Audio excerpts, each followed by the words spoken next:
श्री गुरु जी के चरणों में प्रणाम करती हूँ, गौरा माता के चरणों में प्रणाम करती हूँ, हरिंदर भैया नीलम दीदी के चरणों में प्रणाम करती हूँ। जो मोबाइल के माध्यम से मेरी कथा सुन रहे हैं उन सभी गुरु भाइयों गुरु बहनों के चरणों में प्रणाम करती हूँ। तो जो आज का कथा है, एक बच्चे के निर्मम भाव से मैं कथा बनाई, मैं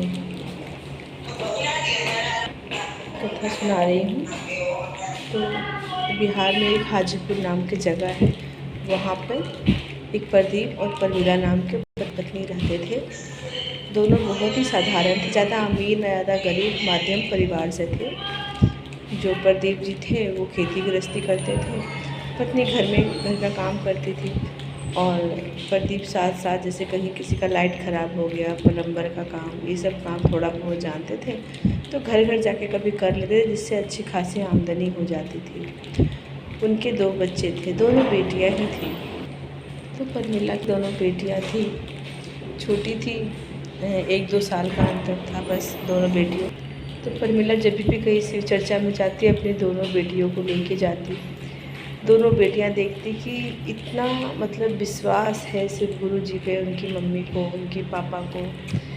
तो वो लोग भी कहती, अगर कभी स्कूल जाना हो तो नहीं मैं शिव चर्चा में जाऊंगी, स्कूल नहीं जाऊंगी। तब परमीला समझाती, बेटा स्कूल से आना फिर शिव चर्चा में जाना, पहले स्कूल जरूर। दोनों बेटियां ही शिव गुरु जी की बहुत भक्ति करती थी, छोटी सी थी, भक्ति बहुत करती थी। अब परमीला कहती, उसके पति कहते अब आगे संतान को बढ़ाना चाहिए। परमीला कहती नहीं, मेरी ये दोनों बेटियां ही रहेंगी, मुझे बेटा नहीं चाहिए। नहीं, वंश चलाने के लिए तो बेटा चाहिए परमीला, चलो जैसी शिव गुरु जी की इच्छा। अब दोनों ध्यान मग्न हो के अपना, परमीला रोज़ सवेरे उठती, सबसे पहले घर द्वार की सफाई करके नहा धो के शिव गुरु जी से दया मांगती, उनकी पूजा करती, नमः शिवाय का जाप करती। प्रदीप जहाँ भी बाहर जाता शिव गुरु जी की चर्चा करता, लोगों को शिव गुरु के भजन कीर्तन में आने के लिए आमंत्रित करता। ऐसे दिन बीतता गया, सावन आया, सावन में रक्षाबंधन आया। दोनों लड़कियां गई अपने चचेरे भाई को राखी बांधने। जो राखी बांधने जाती है तो चाची कहती है, हाँ आ गई सुबह सुबह राखी बांधने, पहले मेरी बेटी राखी नहीं बांधी, तू राखी बांधने आ गई। बोलती, चाची क्या हो गया, पहले भैया को मैं राखी बांध दूँगी। कहती नहीं, पहले मेरी बेटी राखी बांधेगी, तू जा अपने घर, जब मेरी बेटी राखी बांध लेगी तो मैं बुलावा भेज दूँगी, तू राखी बांधने चली गई। दोनों अपनी अपनी राखियों की थालियाँ लेकर के चली आती है घर पे। और माँ कहती है, जो प्रमीला होती है वो कहती है, क्यों राखी बांध के नहीं आई भाई को? नहीं मम्मी, भाई नहीं होने के कारण हमें चाची ने भगा दिया, कहा कि अभी भाई सो रहा है, पहले मेरी बेटी राखी बांधेगी फिर तुम लोग राखी बांधना। जब मेरी बेटी राखी बांध लेगी तब मैं तुम्हें बुलावा भेज दूँगी, तुम राखी बांध देना आकर के। ऐसे वचन सुन के प्रमीला कहती है, कोई बात नहीं। यह सुन के परमीला को बहुत दुख होता है, बहुत तकलीफ होती है। तो परमीला कहती है, कोई बात नहीं। परमीला ने बोला, चलो तुम्हारे भाई को मैं ढूंढ के देती हूँ। जाती है मंदिर में, गणपति जी को बोलती है, ये तुम्हारे भाई हैं और इन्हें राखी बांधो। तो राखी बांधती है दोनों लड़कियाँ और कहती हैं, ए गणपति भैया, आप मेरे घर में आ जाओ ना मेरे भाई बन के, मुझे राखी बांधने में इतनी परेशानी होती है। दोनों गुहार लगाती हैं गणपति बाबा से और उनको राखी बांधती है, मिठाई खिलाती है। और क्या होता है, अब दूसरे दिन होता है कि शिव चर्चा हो रही होती है पड़ोस में। तो वहाँ पे देखती हैं कि जो गायिका है वो कहती है, आंचल पसार के दया मांगने, जैसे हम लोग दया मांगते हैं आंचल पसार के कि शिव गुरु हमें उन्नति दीजिए, मेरे पति को बरकत दीजिए नौकरी में। तो गायिका कहती है कि आंचल पसार के दया मांगनी चाहिए। दोनों लड़कियां बड़ी ध्यान से सुन रही होती हैं। सुबह उठती हैं नहा धो के और माँ पूजा करके उठ जाती हैं। उसके बाद एक चुन्नी ले लेती हैं, चुन्नी से कहती है, चुन्नी से आगे रख के आंचल पसार के शिव गुरु जी से कहती है, शिव गुरु जी मुझे भी एक भाई दे दीजिए ना, आप तो दया मांगने पे दया देते हैं, मुझे भी एक भाई दे दीजिए। तब था जो परमिला है वो गर्भवती हो जाती है।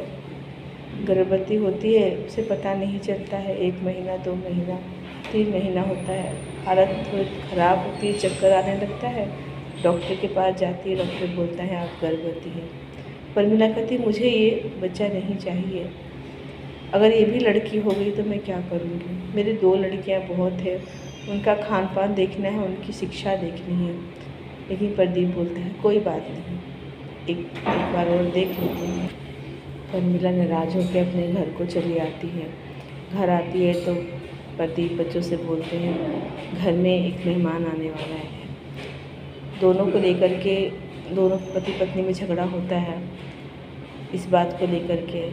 तो लड़कियां दोनों हाथ जोड़ के माँ के आगे खड़ी हो जाती है।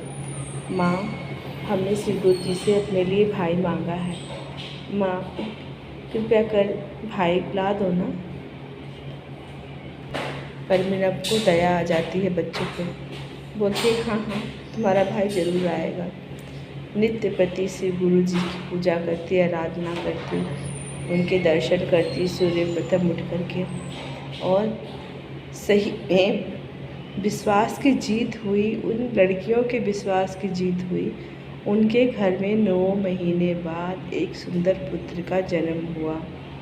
और पुत्र भी इतना सुंदर, जब पता चला दोनों लड़कियों को मेरा भाई आया है, पहले अपने भाई को देखे बगैर शिव जी के मंदिर में जाती हैं। इतनी छोटी छोटी कन्या होकर भी इतना उनका मतलब दिमाग रहता है कि शिव गुरु के चरणों में जाकर शुक्रिया अदा करती है, धन्यवाद करती हैं, तब अपने भाई को आके गोदी में लेती हैं। तब प्रमिला कहती है शिव गुरु जी आपने मेरी दोनों कन्या की बात सुनी। कहते हैं भगवान के आगे सच्चे मन से जो कोई भी मनोकामना मांगो जरूर पूर्ण होती, जिसे इस दुनिया में आने की उम्मीद भी नहीं थी। दोनों कन्या ने भगवान से प्रार्थना करके, शिव गुरु से प्रार्थना करके ले आई।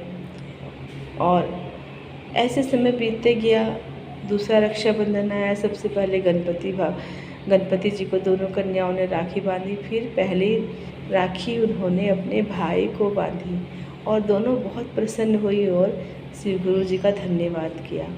जैसे शिव गुरु जी उस कन्या की मनोकामना को पूरे किए, वैसे जगत में सारे मनुष्यों की मनोकामना को पूर्ण कीजिए, यही मेरी आपसे कामना है। तो अगर आप लोग को मेरी शिव गुरु जी की कथा पसंद आई हो, कृपया मेरे चैनल को लाइक, सब्सक्राइब एंड कमेंट जरूर करिएगा।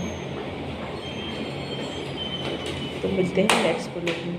धन्यवाद। ओम नमः शिवाय।